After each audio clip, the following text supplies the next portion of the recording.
ഇടവമാസ പൂജാ നാളുകളിൽ ശബരിമല സന്നിധാനത്ത് ഭക്തജന തിരക്ക് ഏറുകയാണ്. കൊടിമരച്ചുവട്ടിൽ നിന്നും നേരിട്ടുള്ള ദർശനവും ഫ്ലൈ ഓവറും സമാന്തരമായി നിലനിർത്തിയാണ് ഇത്തവണയും ദർശനം ക്രമീകരിച്ചിരിക്കുന്നത്. പൂജകൾ പൂർത്തിയാക്കി 19-ന് രാത്രി 10-ന് നടയടയ്ക്കും. മിഥുൻ മുരളി ചേരുന്നു. മിഥുൻ, സ്വാമി ശരണം. ഇടവമാസ പൂജാ നാളുകളിൽ വലിയ ഭക്തജന തിരക്ക് തന്നെയാണല്ലേ സന്നിധാനത്ത് അനുഭവപ്പെടുന്നത്? രോഹിണി, സ്വാമി ശരണം. രാവിലെ നല്ല തിരക്കാണ് സന്നിധാനത്ത് അനുഭവപ്പെടുന്നത്. 28,622 ഭക്തജനങ്ങളാണ് ഇന്നലെ ദർശനം നടത്തിയത്. ഇന്ന് രാവിലെ ഇതുവരെയും 8,000-ഓളം ഭക്തജനങ്ങൾ ദർശനം നടത്തിയിട്ടുമുണ്ട്. രാവിലെ 5 മണിക്ക് നട തുറന്ന് നിർമ്മാല്യ ദർശനം, നെയ്യഭിഷേകം, പതിവ് പൂജകൾ, 7:30 ഉഷപൂജ, ഉച്ചയ്ക്ക് 1 മണിക്ക് നടയടച്ച് വൈകിട്ട് 4 മണിക്ക് നട തുറക്കും. 6:30 ദീപാരാധന. ദീപാരാധനയ്ക്ക് ശേഷം പടിപൂജയുണ്ട്. രാത്രി 9:50-ന് ഹരിവരാസനം പാടി 10 മണിക്ക് നടയടയ്ക്കും. തിരക്ക് ഏറുകയാണ്. വരും മണിക്കൂറുകളിലും തിരക്ക് കൂടുന്നതിനുള്ള സാധ്യതയുണ്ട്. മണ്ഡല മകരവിളക്ക് തീർത്ഥാടന കാലത്തെ എന്ന പോലെ തന്നെ മിനിറ്റിൽ 80-ലധികം ഭക്തജനങ്ങളെ 18-ാം പടി കയറ്റി വിട്ടുകൊണ്ട് തിരക്ക് നിയന്ത്രണ വിധേയമാക്കുന്നതിനുള്ള ക്രമീകരണങ്ങളുമായാണ് പോലീസ് ഉദ്യോഗസ്ഥർ നിലയുറപ്പിച്ചിരിക്കുന്നത്. ഫ്ലൈ ഓവറും നേരിട്ടുള്ള ദർശന ക്രമീകരണവും സമാന്തരമായി ഒരേ സമയം ക്രമീകരിച്ചുകൊണ്ടാണ് ദർശനം സാധ്യമാക്കുന്നത്. ഇനി തിരക്ക് കൂടുന്ന സാഹചര്യങ്ങളിൽ ഫ്ലൈ ഓവർ മാത്രം ഉപയോഗിച്ചുകൊണ്ടുള്ള ദർശന ക്രമീകരണമായിരിക്കും ഉണ്ടാവുക. മീനമാസ പൂജയ്ക്ക് പരീക്ഷണാടിസ്ഥാനത്തിൽ നടപ്പാക്കിയ നേരിട്ടുള്ള ദർശന സംവിധാനം ഈ മാസവും തുടർന്ന് പോരുന്നുണ്ട്. ഇപ്പോൾ തിരക്ക് നിയന്ത്രണ വിധേയമായതുകൊണ്ട് തന്നെ 2 സംവിധാനവും ഒരേപോലെ സമാന്തരമായി നടപ്പാക്കാൻ സാധിക്കുന്നു. ഇനി തിരക്ക് കൂടുന്ന സാഹചര്യങ്ങളിൽ നേരത്തെ സൂചിപ്പിച്ചതുപോലെ ഫ്ലൈ ഓവർ മാത്രം ഉപയോഗിച്ചുകൊണ്ടുള്ള ദർശന ക്രമീകരണമായിരിക്കും ഉണ്ടാവുക. മലയാളികളാണ് കൂടുതലായിട്ട് ഈ ഇടവമാസ പൂജയ്ക്ക് നട തുറന്ന 3 ദിവസങ്ങളിലായി എത്തുന്നത്. മാളികപ്പുറങ്ങൾ കൂടുതലായി എത്തുന്നുണ്ട്. കുഞ്ഞു അയ്യപ്പന്മാരും കുഞ്ഞു മാളികപ്പുറങ്ങളുമെല്ലാം ധാരാളമായി എത്തുന്നുണ്ട്. വരും ദിവസങ്ങളിലും കൂടുതൽ തിരക്ക് പ്രതീക്ഷിക്കുന്നുണ്ട്. ഇപ്പോൾ നട തുറന്ന 3 ദിവസം മാത്രം ആകുമ്പോൾ ഇത്രയും തിരക്ക് ഉള്ളതുകൊണ്ട് തന്നെ ഇനിയുള്ള ദിവസങ്ങളിലും കൂടുതൽ ഭക്തജനങ്ങൾ എത്തിയേക്കുമെന്നുള്ള ഒരു വിലയിരുത്തലുമുണ്ട്.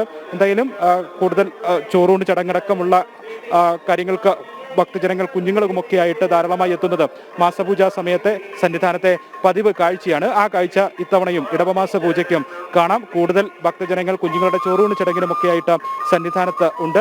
ഉഷപൂജയ്ക്ക് ശേഷമാണ് ചോറൂണ് ചടങ്ങിനൊക്കെ വേണ്ടി കാത്തു നിൽക്കുന്ന ആ ഭക്തജനങ്ങളുടെ കാഴ്ചകൾ നമുക്ക് സന്നിധാനത്ത് നിന്നും കാണാൻ കഴിയുന്നുണ്ട്. വലിയ തിരക്ക് നടപ്പന്തലിലും ഒപ്പം ഫ്ലൈ ഓവറിലുമെല്ലാം ഭക്തജനങ്ങളാൽ തിങ്ങി നിറഞ്ഞു നിൽക്കുന്ന കാഴ്ചയാണ് സന്നിധാനത്ത് നിന്നും കാണാൻ കഴിയുന്നത്. മണ്ഡല മകരവിളക്ക് തീർത്ഥാടന കാലത്ത് എങ്ങനെയാണോ സന്നിധാനം ഉള്ളത് അതിന് സമാനമായ രീതിയിൽ തന്നെയുള്ള ഒരു തിരക്ക്, ഒരു ഭക്തജന സഹസ്രങ്ങൾ ഒന്നിച്ച് ഭക്തജന കൂട്ടം ഉള്ള ആ ഒരു കാഴ്ച ഇന്നത്തെ ദിവസം സന്നിധാനത്ത് നിന്ന് കാണാൻ കഴിയുന്നുണ്ട്.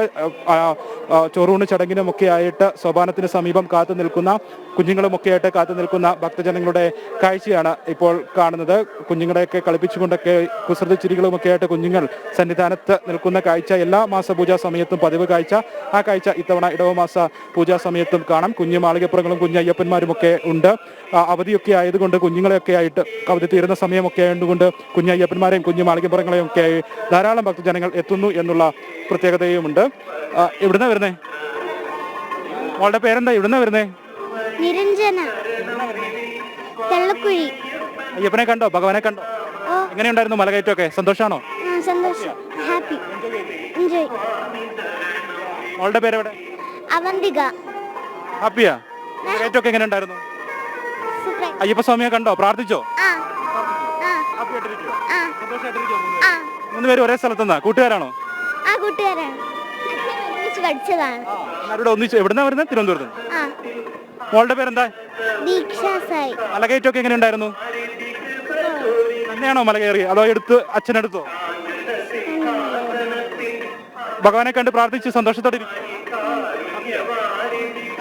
കുഞ്ഞുങ്ങളൊക്കെ ആയിട്ട് ധാരാളം ഭക്തജനങ്ങൾ എത്തിയിരിക്കുന്ന കാഴ്ച സന്നിധാനത്ത് നിന്ന് കാണാം. അവധിയൊക്കെ കഴിയുന്ന സമയമായതുകൊണ്ട് ധാരാളം കുഞ്ഞുങ്ങളുമായി എത്തുന്നുണ്ട്. മാളികപ്പുറങ്ങൾ ഉണ്ട്. ഫ്ലൈ ഓവറിലെ ദൃശ്യങ്ങളിൽ കൂടുതലും മാളികപ്പുറങ്ങളുടെ മാളികപ്പുറങ്ങൾ ഭഗവാനെ കാണുന്നതിന് വേണ്ടി കാത്തു നിൽക്കുന്ന കാഴ്ചകൾ കാണാനുണ്ട്. അങ്ങനെ വലിയ തിരക്കിന്റെ സാഹചര്യമാണ് സന്നിധാനത്ത് കാണുന്നത്, അനുഭവപ്പെടുന്നത്. പല ഭാഗങ്ങളിലും അന്നദാന മണ്ഡപത്തിന് സമീപമുള്ള ഭാഗങ്ങൾ, മരാമത്ത് ഓഫീസിന് മുൻഭാഗത്തുള്ള ഭാഗങ്ങൾ, അരവണ കൗണ്ടറിന് മുൻഭാഗത്തുള്ള ഭാഗങ്ങൾ, ഈ ഭാഗങ്ങളിലെല്ലാം വലിയ ഭക്തജന തിരക്ക് അനുഭവപ്പെടുന്നു. ഭക്തജനങ്ങൾ ഭക്തജനങ്ങൾ തിരക്ക് കാണാം.